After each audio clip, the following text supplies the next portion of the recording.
हम ना सोचें हमें क्या मिला है, हम ये सोचें किया क्या है अर्पण। हमने जो महाराज जी के लिए किया या कर रहे हैं, उसके बदले में हमें क्या मिल रहा है, हमारी दृष्टि इस पर नहीं होनी चाहिए। हम महाराज जी को अर्पित करने के लिए क्या प्रयास कर रहे हैं, हमारी सोच और हमारी दृष्टि उस पर होनी चाहिए। क्यों? क्योंकि महाराज जी के चरणों में अर्पित किया गया कोई भी भाव, कोई भी सेवा ये अपने पास नहीं रखते, क्योंकि यह इनका स्वभाव है। लेकिन हमारा धर्म क्या है, शिष्य धर्म क्या कहता है? एक दिन महाराज श्री शिष्य धर्म को परिभाषित कर रहे थे। महाराज श्री ने कहा, जानते हो शिष्य कितनी प्रकार के होते हैं? और स्वयं ही उत्तर देते हुए महाराज श्री ने कहा, शिष्य 2 प्रकार के हुआ करते हैं, एक उत्तम और एक सर्वोत्तम शिष्य। उत्तम शिष्य निरंतर यही कहते हैं, घृत बन मिलते रहो तुम, दीप बन जलता रहूंगा। हे गुरुदेव, आप घृत बनकर मिलते रहना, मैं दीप बनकर जलता रहूंगा, सदा जलता रहूंगा। लेकिन आप मिलते रहना, आपका सानिध्य मिलता रहे, मैं चलता रहूंगा। महाराज श्री ने कहा, जानती हो सर्वोत्तम शिष्य कौन होते हैं?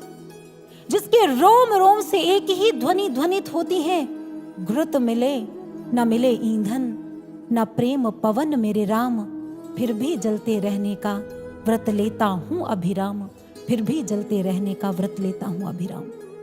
लेना और देना व्यापार है। ईंधन पाकर जलना तो बहुत सरल होता है, बात तो तब है जब दीपक में एक बूंद तेल ना हो और फिर भी दीपक जाज्वल्यमान रहे। हिम्मत तो तब है जब हमें प्रेम रूपी गुरु से एक सिंधु से एक बूंद रस ना मिले और हमारी जो आंखें हैं वो गुरु के लिए तरसती रहे। यही सर्वोत्तम शिष्य की पहचान होती है।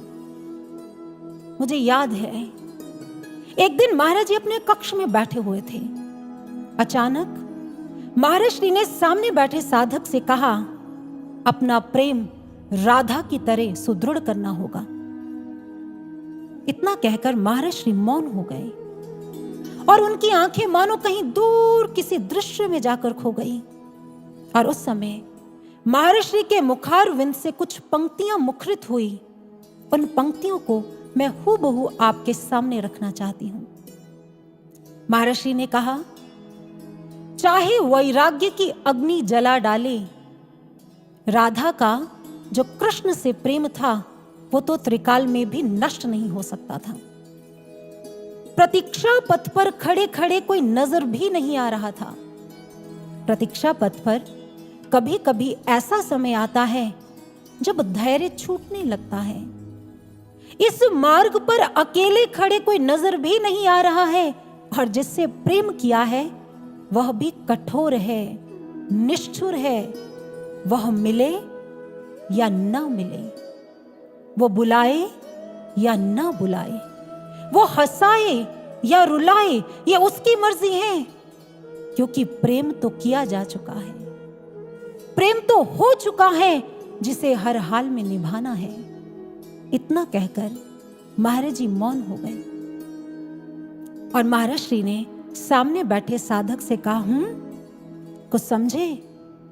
वह मिले या ना मिले, वह बुलाए या ना बुलाए, वह हंसाए या रुलाए, ये उसकी मर्जी है, क्योंकि प्रेम तो किया जा चुका है। महाराज श्री ने कहा, यही सर्वोत्तम शिष्य की पहचान होती है। वो अपने गुरु को व्यापार में नहीं बांधता। वो कहता है, मैं हर हाल में प्रेम निभाऊंगा, चाहे कुछ भी हो जाए, क्योंकि मैं जानता हूं मुझसे पहले आपको पता है मेरे लिए क्या उचित है। मुझसे भी अधिक आप मेरी चिंता करते हैं, तो मुझे काहे की चिंता।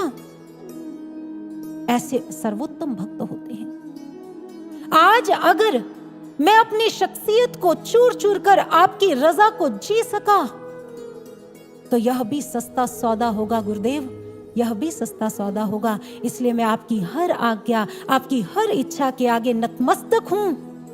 भले वो आज्ञा, वो इच्छा मुझे मेरे अनुकूल लगे या प्रतिकूल लगे। गुरु शिष्य को अपने प्रेम के साथ इस कदर गूंथते चले जाते हैं कि फिर शिष्य को अपने गुरु के अतिरिक्त अपना अस्तित्व ही बेमायने लगने लग जाता है। वो गुरु के लिए मिटना उसका लक्ष्य बन जाता है। और सौभाग्यशाली होते हैं वह लोग जो गुरु के लिए मिट जाते हैं। और आज गुरुदेव सर्वश्री आशुतोष महाराज जी ने हमें यह सुअवसर प्रदान किया है, मिटने का अवसर। मैं आपको स्मरण दिलवाना चाहूंगी वह उद्बोधन जिसमें महाराज जी ने एक बार कहा, आप लोगों को पता है आपके पास क्या है? जिसके सामने तीनों लोकों का राज्य और संपूर्ण ब्रह्मांड छोटा पड़ जाता है। सभी हतप्रभ होकर महाराज जी को देख रहे थे। महाराज श्री ने कहा, आपके पास आपका गुरु है, आपके पास मैं हूं, फिर मिटने में कैसी चिंता, फिर भविष्य का कैसा भय, ये कैसी हुआ वो? आप लोग जानते हो, मिटाने में भी गुरु सृजन का कार्य करने का सामर्थ्य रखता है। मुझे स्मरण है, याद है वो दृश्य जब महर्षि ने अपने दोनों चरणों की ओर इशारा कर कहा था, यहां मिटाया गया सर्वस्व, यहां झोंका गया एक एक क्षण। तीनों लोकों के ईश्वर मुझ आशुतोष को वश में करने का मंत्र है। ये महाराज जी के वचन है।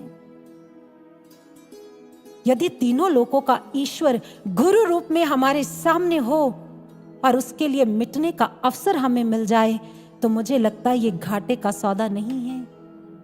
इसलिए हम महाराज जी की आज्ञाओं में चलें, तभी हमें अपने व्यक्तित्व में नए परिवर्तन का एहसास होगा।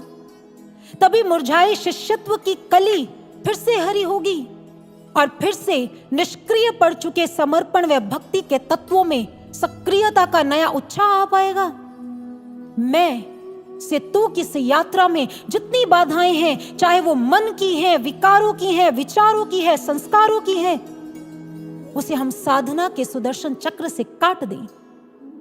महाराज श्री के श्रीमुख के वचन हैं, जो साधक साधना रूपी सुदर्शन चक्र का प्रयोग करता है, अर्थात जो साधना करता है निरंतर, उसके सामने मन रूपी दुर्योधन और विकारों, संस्कारों और विचारों रूपी सेना ठहर नहीं पाती है। लेकिन जो साधना नहीं करते हैं, महाराज श्री कहते हैं, उनका मन, विचार, संस्कार इतने बलवान हो जाते हैं, इतने बलिष्ठ हो जाते हैं कि वो सबसे पहले शिष्य को गुरु आज्ञा से दूर कर देते हैं। फिर उसकी आस्था विश्वास को खोखला कर देते हैं और भक्ति के मार्ग पर वो ऐसा दृश्य प्रस्तुत करते हैं कि साधक को छोटी छोटी बाधाएं भी बड़ी लगने लग जाती है। वो छोटी छोटी बातों को बड़ा कर देखने लग जाता है। और एक समय ऐसा आता है, महाराज श्री कहते हैं, जो आज्ञा शिष्य का सुरक्षा कवच हुआ करती हैं, वो उसे बंधन लगने लग जाती है। वो छूटना चाहता है, वो भागना चाहता है, मुक्त होना चाहता है इस बंधन से, और यहीं से शिष्य का पतन प्रारंभ हो जाता है। इसलिए मैं से तू होने की इस यात्रा में सबसे पहली जो जरूरत है वो साधना की है, स्वयं को साधने की है। क्योंकि साधना शिष्य के जीवन में जड़ की तरह काम करती है। जितना पोषण मिलेगा, जितना हमें उसे पालन पोषण करेंगे, उसको देंगे, भक्ति, शिष्यत्व उतना हरा भरा होता चला जाएगा। तात्पर्य, जितनी गहरी साधना उतना गहरा गुरु शिष्य संबंध। इसलिए आज हम सबको जरूरत है, हम स्वयं को बदलें, स्वयं को साधें, साधना करें, महाराज जी की आज्ञाओं में चलें और मैं से तू होने की उच्च पराकाष्ठा को प्राप्त कर महाराज श्री के लिए मिट जाने की एक नई कहानी रच दें। अंत में गुरुदेव के चरणों में यही प्रार्थना करना चाहूंगी, महाराज जी हमारी भक्ति, प्रेम व समर्पण को उच्च पराकाष्ठा तक ले जाएं, ऐसी उच्च पराकाष्ठा तक कि हमारे रोम रोम से मैं की जगह तू ही तो इस कदर गूंजे कि हमारा मन भक्ति के रंगों में रंग कर केवल आपकी ताल पर थिरके, आपके तरन्नुम पर गाए, आपकी आज्ञाओं पर चलें। हमें मन, वचन व कर्म से अपना बना लें जैसा आप हमें बना हुआ देखना चाहते हैं प्रभु, हम वैसा बन जाएं। हम पर ऐसी दया, ऐसी करुणा, ऐसी कृपा करें। और अंत में मैं गुरुदेव सर्वश्री आशुतोष महाराज जी के चरणों में नमन करती हुई यही कहना चाहूंगी, आओ ले चले इश्क को वहां तक जहां फिर से कोई कहानी बने, फिर से कोई बुल्ले शाह प्रेम की नज्म पढ़े, फिर से कोई मेरा दीवानी बने, फिर से कोई मेरा दीवानी बने। बोलिए सर्वश्री आशुतोष महाराज जी की, सच्चे दरबार की।